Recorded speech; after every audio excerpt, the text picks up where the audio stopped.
आज हम लोग को देखना अर्थालंकार किसे कहते हैं। अर्थालंकार वो अलंकार होता है जहाँ पर अर्थों में चमत्कार होता है तो इसे अर्थालंकार कहते हैं। जो अर्थालंकार होते निम्न प्रकार के होते हैं। नंबर 1 देखते उपमा अलंकार। यह वीडियो अलंकार का पार्ट 2 है।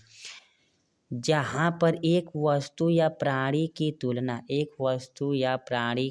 तुलना किसी दूसरे वस्तु या प्राणी से की जाती है तो इसे उपमा अलंकार कहते हैं। अर्थात एक वस्तु या प्राणी की तुलना किसी दूसरे वस्तु से की जाती है तो इसे उपमा अलंकार कहते हैं।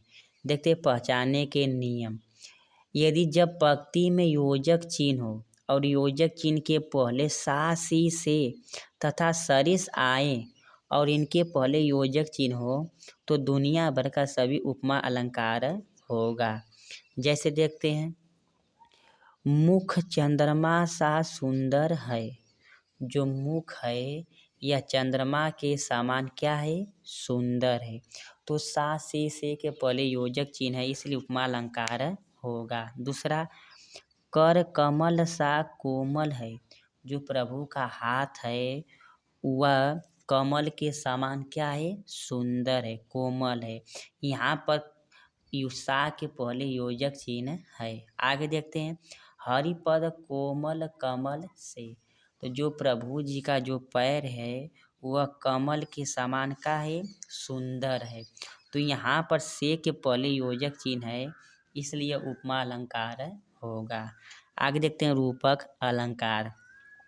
तो जहाँ पर समानता के कारण उपमेय में उपमान का अभेद आरोप किया जाता है तो इसे रूपक अलंकार कहते हैं। कौन सा अलंकार कहते हैं, रूपक अलंकार कहते हैं। किसका, समानता के कारण उपमेय में उपमान का अभेद आरोप किया जाता है। जैसे देखते हैं यदि पंक्तियों में योजक चिन्ह आए परंतु सा सी से सरिस न आए तो इसे रूपक अलंकार पहचानेंगे। जैसे देखते हैं आगे चरण कमल बंधो हरिराई।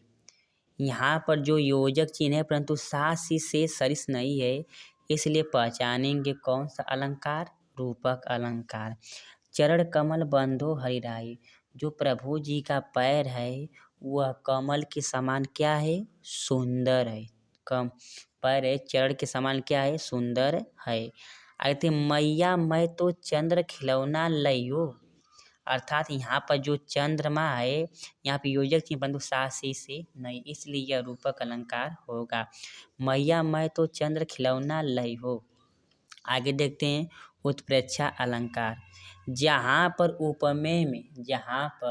उपमेय में उपमान की संभावना व्यक्त की जाए तो इसे उत्प्रेक्षा अलंकार कहते हैं। अर्थात जहाँ पर संभावना व्यक्त की जाए तो इसे उत्प्रेक्षा अलंकार कहते हैं। पहचानने के नियम देखते हैं। जब पंक्ति में जिस शब्द में पंक्तियों में उदाहरण में मानो जानो मनहु जनहु त्यों ज्यों भिक्षु इत्यादि शब्द आए तो इसे उत्प्रेक्षा अलंकार कहते हैं। जैसे देखते हैं नेत्र मानो कमल है। यहाँ पर मानो शब्द है इसलिए यहाँ पर उत्प्रेक्षा अलंकार होता है। तो नेत्र मानो कमल है। तो जो नेत्र है प्रभु का यह कमल के समान क्या है, सुंदर है। आगे देखते हैं अतिशयोक्ति अलंकार। अतिशयोक्ति अलंकार का अर्थ होता है किसी बात को बढ़ा चढ़ा कर कहना। जब किसी बात को बहुत बढ़ा चढ़ा कर कहा जाए तो इसे अतिशयोक्ति अलंकार कहते हैं। अर्थात अतिशयोक्ति अलंकार जो होते हैं यह छोटे शब्दों को बड़े शब्दों में बढ़ा चढ़ा कहा जाता है तो इसे अतिशयोक्ति अलंकार कहते हैं। जैसे देखते हैं आगे नदियाँ पड़ी अपार घोड़ा कैसे उतरे पार। राणा ने सोचा इस पार तब तक चेतक था उस पार। यहाँ पर महाराणा प्रताप है जो उनका घोड़ा का नाम चेतक है और महाराणा प्रताप जी सोच रहे हैं कि मेरा घोड़ा कैसे इस पार से उस पार उतरेगा तब तक चेतक था नदी के उस पार। अर्थात छोटी बात को बढ़ा चढ़ा कर कहना ही अतिशयोक्ति अलंकार कहते हैं। जैसे यदि विद्यालय में है, यदि एक दिन स्कूल बालक कोई नहीं जाता है, यदि कोई भी बात वार्तालाप होती है या झगड़ा होता है, तो कहते हैं लोग, अरे तू आज स्कूल नहीं गया था, आज स्कूल में खूब झगड़ा हुआ था।